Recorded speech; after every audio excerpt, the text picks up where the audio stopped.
Welcome back to Seriously Funny. I'm your host, Mashnor Kabir, and I sell happiness in glass jars.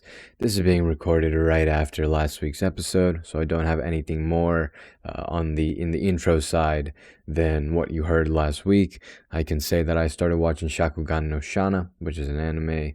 It's an older anime, but the story seems really, really interesting. It's an action anime with a few sprinkles of romance. There are 3 seasons, a movie, and some OVAs, so when I'm done with it, I will get back to you. This week, though, we are going to talk about the present, you already know this if you listen to other episodes, graduation to attend, and that's why I'm recording 2 episodes, but yeah. Anyways, we're going to talk about the present this week, and, first, though, we have to talk about, what presence is, what the present is.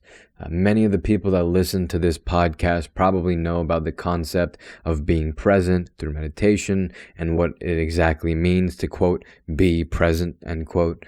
Most of the people listening to this are into the spiritual things. They've seen a few things. They've heard about this idea of being present, which is becoming more and more popular in Western culture over the recent months and years. But I like to assume that everyone I'm talking to is completely and utterly stupid, so we're going to go over it anyways, and I'll do my best to explain this concept since it's a bit hard to put into words, but some examples and experiences most, if not all people have had will work to explain or exemplify the concept, though it can be a little complicated. Tangent aside, you know what the past is, things that happened before right now. You know what the future is, things that will happen after right now. The presence is the space between yesterday and tomorrow. It is the right now. Again, you know that when we talk about presence in the spiritual sense, the word you may hear is, quote, mindfulness, end quote, being mindful, placing yourself in the moment. Mindfulness is actually a misnomer. An inaccurate definition. The actual practice of being present is more of a state of mindlessness rather than a state of mindfulness. When you're spending time with your friends, when you're watching a movie, when you're playing a game, if your mind is full, if your mind has a lot of thoughts and you're trying really hard to take everything in, that's not really being present. Presence is a state where your mind is empty. You're not thinking about what happened yesterday.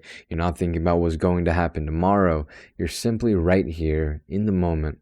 This is where we scratch our heads and say, what the frick does that mean? Great question.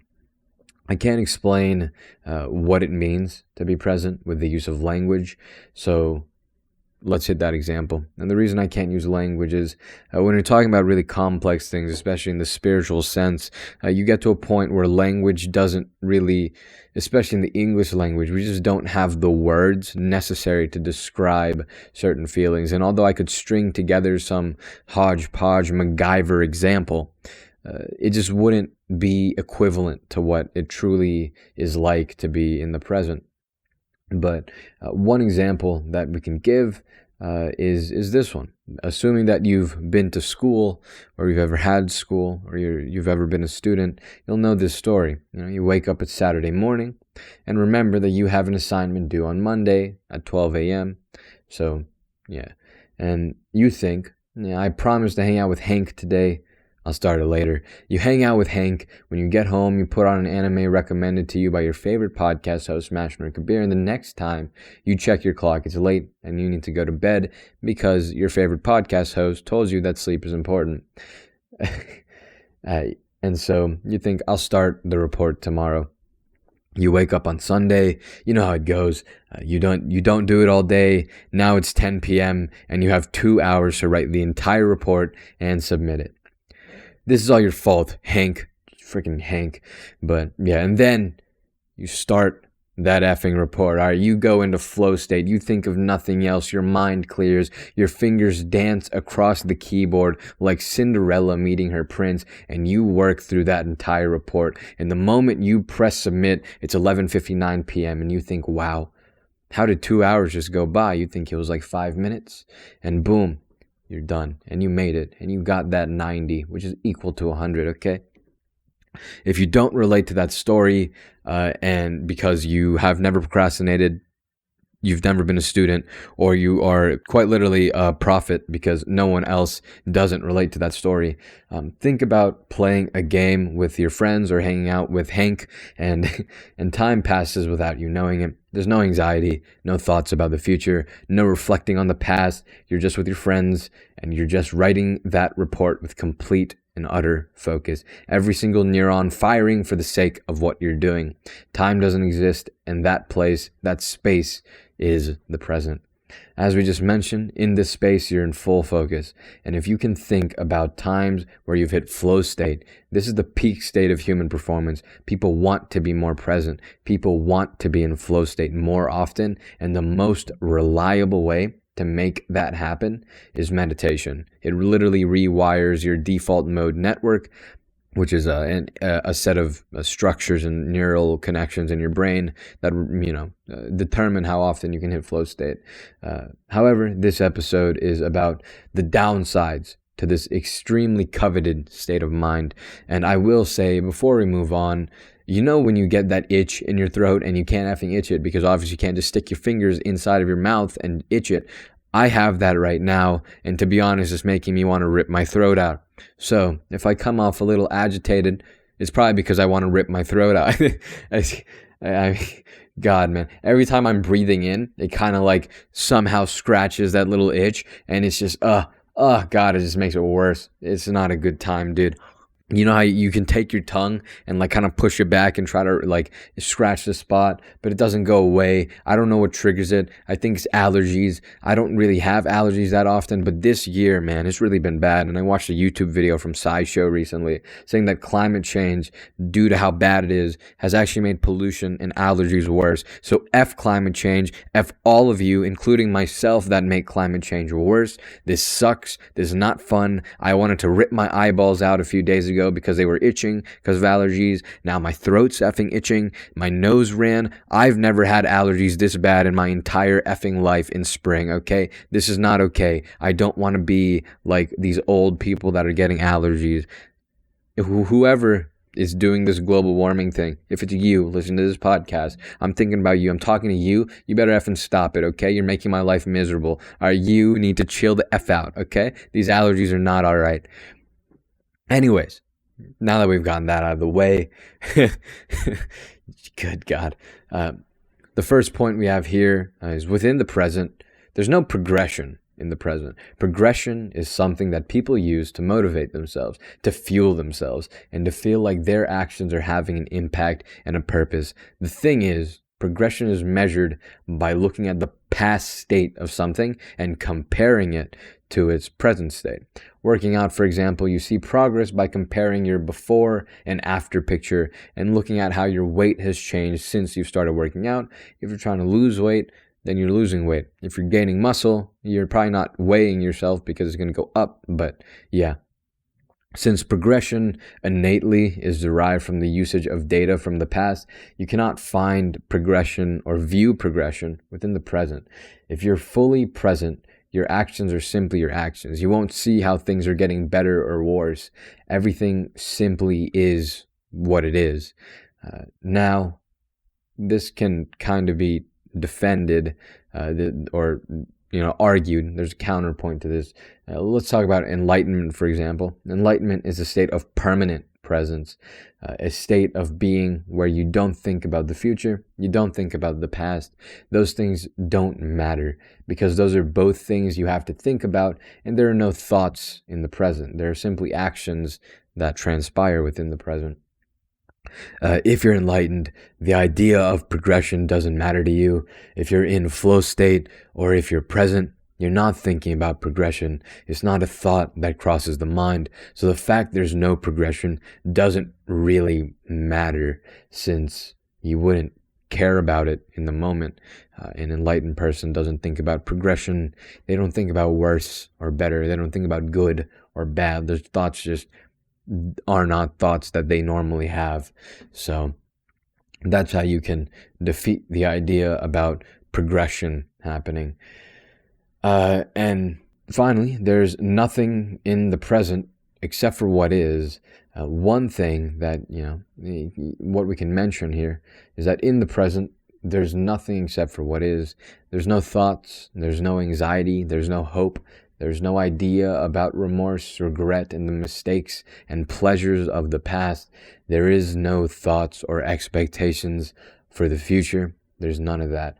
Everything is simply what it is.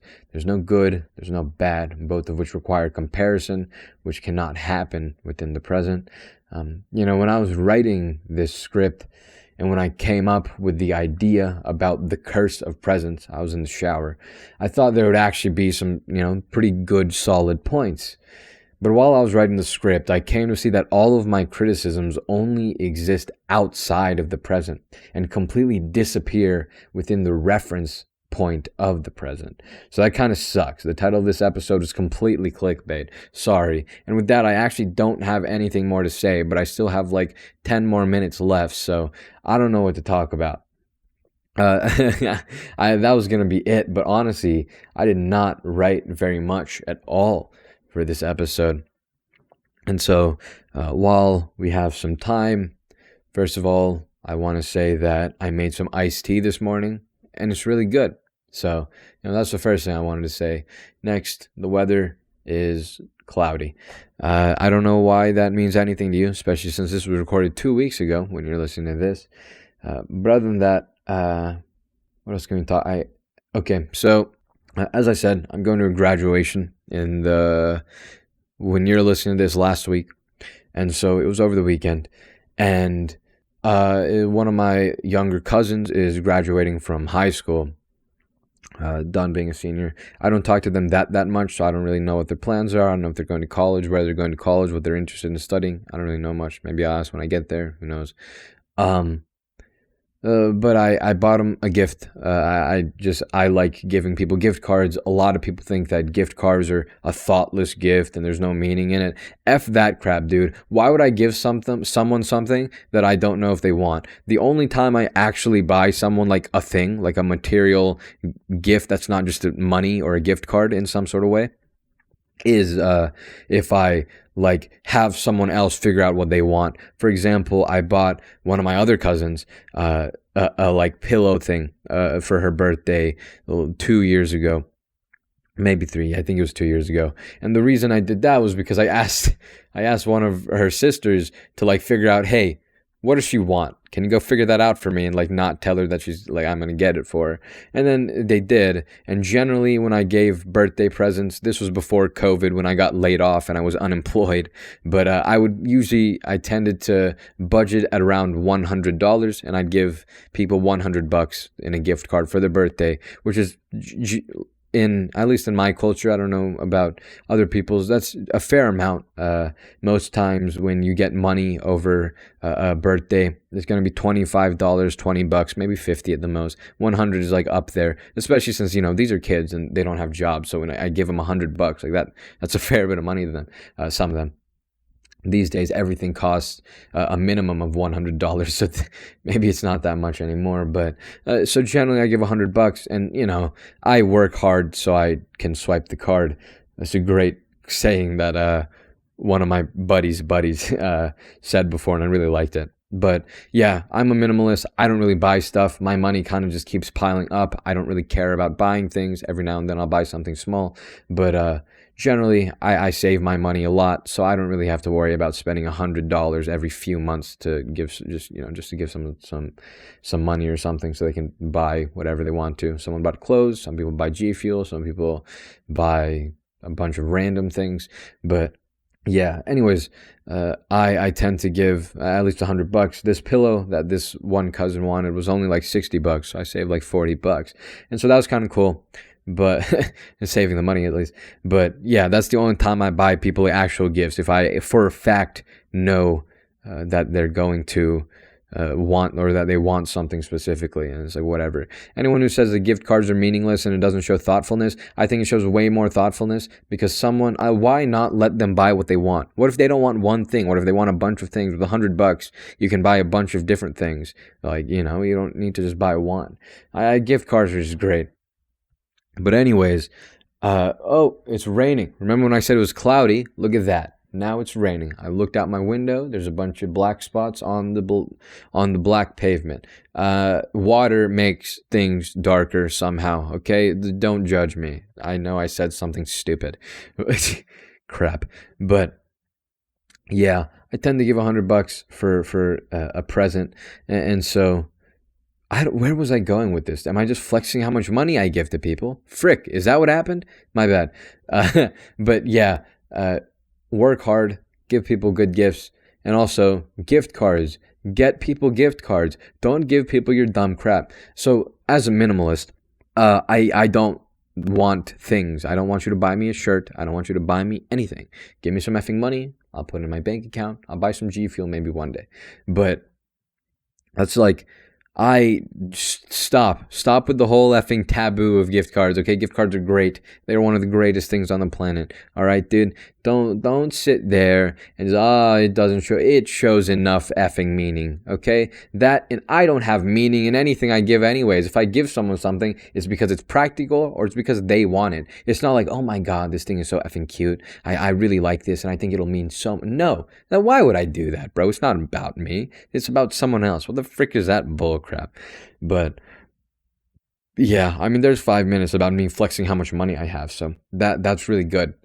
Rappers do it all the time, and they're all famous, so maybe it'll help me too.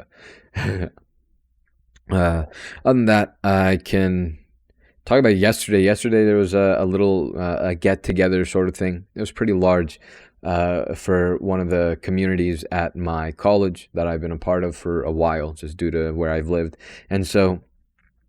Seeing that was pretty cool. Meeting or seeing a bunch of people again. It was like 130 people. I still wore 2 masks. The CDC authorized that many people are like safe to meet without masks if they're all vaccinated, which they were. And so it's cool. I mean, there's some sort of normalcy coming back just a little bit. I really hope the spike for cases doesn't exponentially increase. But you know, we're going to see what happens, and I think that's really cool. If anyone ever gets sick, that's going to suck ball sacks, but hopefully no one will. But yeah, I that was really cool. I couldn't hug people. That sucked. I wanted to really bad. I'm a hugger. I'm a huge hugger, but I couldn't hug anyone. It was just fist bumps and some handshakes here and there. 5 minutes of literally talking about nothing. I feel like I had something important to say with the graduation thing, and then I completely lost it. God effing dang it. Crap. I mean, if any moral of the story, hey man, give people some effing gifts. Don't be so frugal with your money when it comes to other people. If you have money, if you have a job, buy people crap. Like, what do you have to lose, man? Come on, you know, like, especially me, like, I don't spend money ever, like, here and there. Like, sure, I hate spending money in general, so even when I swipe the card for $100, it's like, oh my god, that's $100 effing dollars. I'm broke now. But like, what effing ever, dude. I make $100 within 2 weeks, and sure, that's 2 weeks and that's 10 hours. But yeah, $100 is 10 hours for me. I make 10 an hour. And like, yeah, that's 10 hours, and that's a fair amount of work. That's a lot of crap to clean up, quite literally. And so, sure, maybe, but like, you know, especially when you have an actual job and you're making like a lot of effing money, dude. Like, come on, dude. It's someone's birthday or something. Just give them a bit of something. Goodness gracious, man. If you're wealthy, give your effing wealth away. Like, what are you going to do keeping it? You're going to die and then what, give it to someone after you die? Well, what the frick, dude? Just F that. No. If you have kids and you're like, I'm just going to save all my money, die and like give them all, put it all in the will to my kids. If you don't raise your kids to be smart enough to make their own effing money, they don't deserve money, okay? That's your fault, all right? Just raise your kids better. Don't just leave them all your money. Your money should go to some generally great things. Look at Bill Gates. After he dies, his money is going to philanthropy more than his kids. Warren Buffett, most of his money is going to philanthropy after he dies. It's, you know, if you have money, give it to people. It's, you know, what are you going to lose, dude? I don't know. I guess that's the moral of that story. But yeah, I think, yeah, I mean, I don't really find too many values in getting gifts. I think getting money is cool, but like, I don't know. I stopped celebrating my birthday about last year. I don't want to do anything. I don't want anyone to say happy birthday to me anymore. I feel really, really, really old. So I'm kind of done with that crap. But, you know, uh, yeah, that's it. That was just 5 minutes of a tangent. I feel like there's an intimate part of me just talking to you, straightforward, just you and I talking about literally nothing while you sit there. Maybe you're working, maybe you're a janitor and you're also cleaning a bathroom right now. Maybe you're just driving somewhere and listening to this. Either way, you and I, baby. All right. Thank you for listening to this. I love you so much. All right. But, anyways, I'm pretty sure you're probably disappointed, and we're probably both disappointed, actually, since my actual topic and script that I thought was going to last me only lasted for like 2 seconds. Yeah. Anyways, now that we're both disappointed, yeah, I'll probably call it here. And regret all of my life decisions and do the opposite of everything required to be present, and I hope that you do the same. Goodness gracious, this is supposed to be inspiration. It's a good thing the podcast is called Seriously Funny instead of Think, Create, Inspire, which is probably one day, if I ever start a company or anything, what the company would be called. Freaking F me. But yeah, if you are listening to this while I have you here, and if you're still listening to this, you're definitely listening to the end because you're in your car and you can't take your hand off the steering wheel. So while you're trapped with me, when you can take your hand off the steering wheel, give this podcast a 5-star rating, wherever you're listening, Spotify, Apple Podcasts, wherever you're listening. Really appreciate it. Helps me out. I think it helps me out, at least. I'm pretty sure it does. I only have so many viewers, but yeah, hit the 5 stars. If you're really kind, leave a rating, review type thing. I'm just ordering you to hit 5 stars. Maybe you think it's a 4-star podcast. I don't know, but nah, no way, right? This one, 5 stars, baby. But considering I just talked about literally nothing for 10 minutes, maybe it is a 3-star today. Who knows? But yeah, if you have the time to write a review or the kindness to write a review, I'd really, really, really appreciate it. And yeah, other than that, now that we're both disappointed and sad and you're still driving, I will let you finish your drive. I will let you finish cleaning that bathroom. I will let you finish cooking whatever you're cooking. I will let you finish whatever you are doing while you are listening to this. Thank you so much for listening, especially to all the effing random, dumb, and unnecessary, superfluous, gobbledygook crap at the end there. But yeah, thank you for listening. I love you. I will see you next week. Peace.